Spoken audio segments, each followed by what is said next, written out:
If the Democrats want a fighting chance against Donald Trump, they have to put Sleepy Joe out to pasture. They've got to retire this guy and then come up with a strategy. How can you trust the nuclear button? How can you trust the future of the United States of America to a person who sleeps on the job? Now, this is a job. Ever since Barack Obama was president, Michelle Obama was seen as a very strong, independent woman. She's well-read, she's educated, she has a mind of her own, she's articulate. The Democratic Party has now been applying pressure on President Joe Biden. After that debate debacle, they're telling Joe Biden, you're too old, you should gracefully go. Point here is that Joe Biden doesn't know where he's standing. It is that he has totally lost it. His cognitive abilities have taken a nosedive. The Democratic Party, 32% of them feel that he cannot be president again. And Jen friends, I'm Major Gaurav Arya and you're watching the Chanakya Dialogues English. Like this video, subscribe to our channel and don't forget to press the bell icon. Now friends, you heard about what happened in Joe Biden's debate against Donald Trump. And this video is going to cover a part of that. Michelle Obama's potential candidacy for president in 2024 has garnered attention amidst concerns about Joe Biden's electability against Donald Trump. Now, why is that? First of all, in a very widely publicized presidential debate, good friend Joe Biden went off to sleep, and when he was asked, why did you go off to sleep and why were you so low? Trump decimated him in that debate. He said that I've been traveling around the world, I've crossed 100 time zones or something like that. And he said that, because of that I fell asleep, and he admitted as much, which was again a political blunder. He could have said something else. Politicians fake it all the time. He should have just faked it. But then Joe Biden told the truth. He said, I went off to sleep. And they're saying that how can you trust the nuclear button? How can you trust the future of the United States of America to a person who sleeps on the job? Now, this is a job, this debating. It's very, very important. And that is how Americans make up their mind, ladies and gentlemen. They said, okay, yeah, this guy is sharp. This guy's got an opinion. This guy's going to do it this way and that way. You can't afford to go to sleep on your presidential debate. Now, former First Lady Michelle Obama has emerged as a strong contender who could potentially defeat former President Donald Trump in a hypothetical election matchup. Now, where is all this coming from? Ever since Barack Obama was president, Michelle Obama was seen as a very strong, independent woman. She's well-read, she's educated, she has a mind of her own, she's articulate. And many people feel that it's high time America had a woman president. She's black, she's a woman, she's super intelligent. And they're saying, why not Michelle Obama?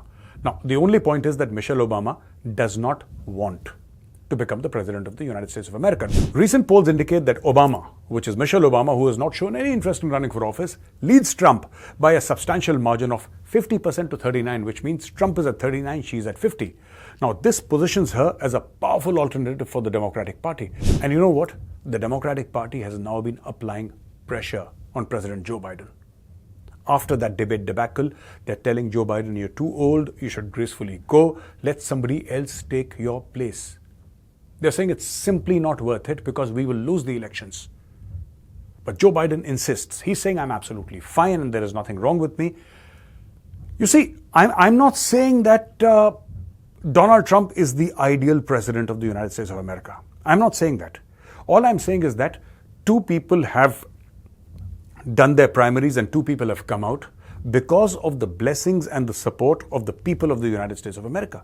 That's what the American public threw up.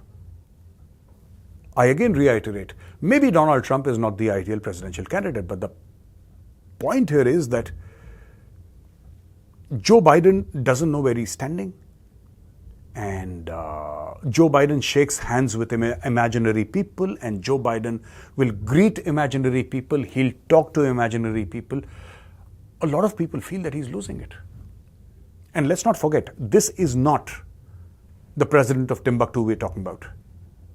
We're talking about the president of the United States, the most powerful individual on earth, the person who has access to thousands of nuclear warheads, a budget like nobody's ever seen, a military like nobody's ever seen. This is a true superpower. And to rule that superpower, to handle that superpower, you need nerves of steel. You can't have an old guy sleeping on the job. And that is Something that the Democratic Party is very worried about. And this comes after a debate, as I mentioned, where Biden struggled. Key figures within the Democratic Party have voiced their apprehensions. Now, what are these guys saying? They're saying you're too old. They're saying you should go home.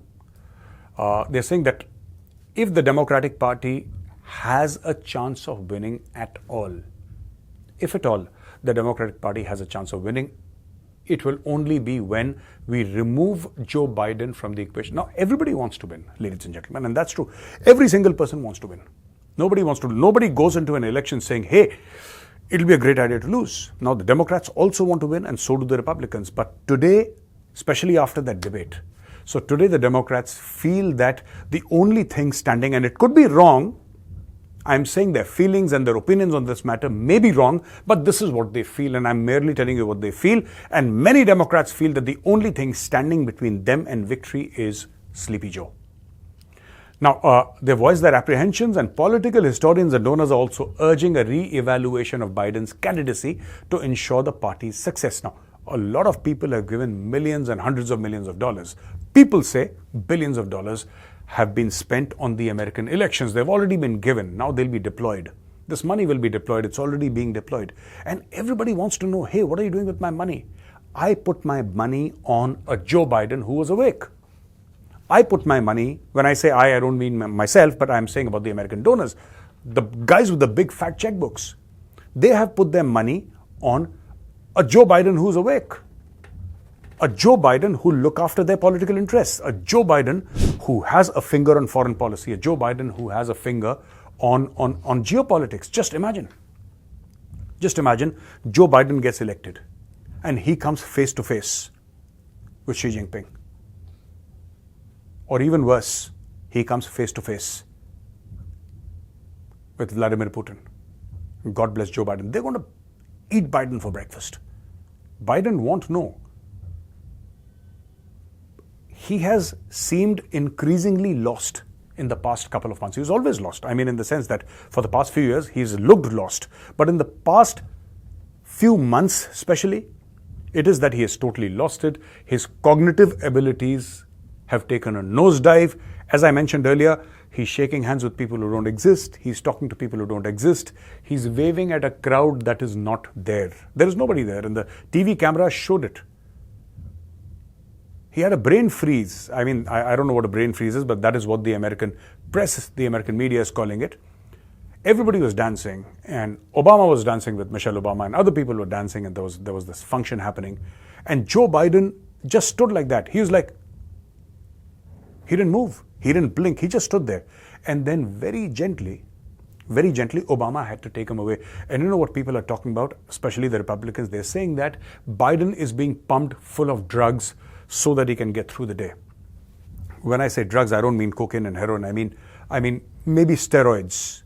He's being pumped, so that he can last through the day. Otherwise, Joe Biden would be sleeping most of the time. Now, however, Michelle Obama, and now we'll come back to her, Michelle Obama has repeatedly stated that she does not wish or intend to run for the president of the United States. Despite the unwillingness to fight elections, her popularity remains very high. As I said, she's well-spoken, she's smart, she's independent, she's a woman, she's black.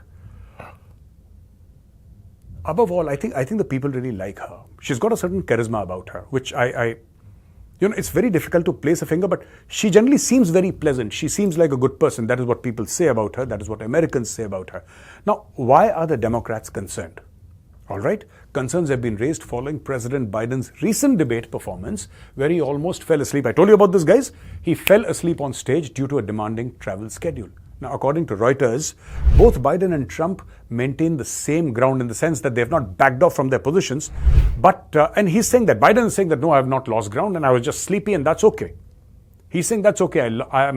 And he also says that this is not an excuse, this is not a justification. I'm just trying to explain my point of view, why I went off to sleep. Nobody is buying Sleepy Joe's, arguments. Nobody is buying it. Now, he's saying, however, the same poll indicates that 32% of Democrats think Joe Biden should end his re-election bid. Now, this is coming from within the Democratic Party. Right, guys? So, the Democratic Party, 32% of them feel that he cannot be president again, and his cognitive abilities, his physical abilities are now down in the drains. Now, friends, the same Reuters poll found that 81% of Democratic voters viewed Kamala Harris favorably compared to 78% who viewed Biden the same way. Now, which means that within the Democratic Party, ladies and gentlemen, there is a tangible shift, and Kamala Harris has trumped Joe Biden. Additionally, 59% of Democrats see Biden as too old to work in the government, reflecting similar sentiments from a January poll. Other prominent Democrats, such as Vice President Kamala Harris, California Governor Gavin Newsom, Michigan Governor Gretchen Whitmer, and Illinois Governor J.B. Pritzker, have all shown weaker polling numbers against Trump compared to Michelle Obama. So, ladies and gentlemen, this is where the American elections stand. And all said and done, if the Democrats want a fighting chance in this election against this steamroller of a Donald Trump has got the following of a rock star in certain sections of America. Yeah, many people think he's a lunatic, many people think he's crazy, but the fact of the matter is that many people support Donald Trump also. And if the Democrats want a fighting chance against Donald Trump, they have to put Sleepy Joe out to pasture. They've got to retire this guy and then come up with a strategy. Is it going to be Kamala Harris? Is it going to be Michelle Obama? Let me know in the comments. And now, ladies and gentlemen, for the question and answers. So the first question is from Sayan Chakrabarti. My question is that why don't you think the rise of the far right is the first step of fascism? What's your opinion of that? Or what's your opinion of this? Sayan Chakrabarti, theoretically yes, but not necessarily. The rise of the left does not mean that, for example, in the UK, you see, in the United Kingdom, you have the Liberals, the Liberal Party. Now, they're left-leaning. That does not mean that they want to make UK a communist state. Similarly, between the far right and fascism, do certain things join, if I may use that word? Yes, they do. But it does not necessarily mean that any right party or far right party will become a fascist party, or any left-leaning party will turn entire Europe into a communist or a bunch of communist states for that matter. I don't think that is true. Somnath De says, what is your point, Major Saab? Oh, okay, what's my point? If immigration is tightened, Indians will suffer also. So there are 2 points, Mr. Somnath De. First is, immigration to another country is not your right. When I say you, I don't mean you, I mean the people who want to immigrate. It is a privilege given by the host country. So please don't take it as a right. Please don't say that, no, I will become a citizen of this and that country. It doesn't work like that, number one. Number two, I'm not against immigration. Not at all. As I've mentioned in the past, many of my own family members, they're living abroad, and God bless them. God bless them, absolutely. I'm against illegal immigration.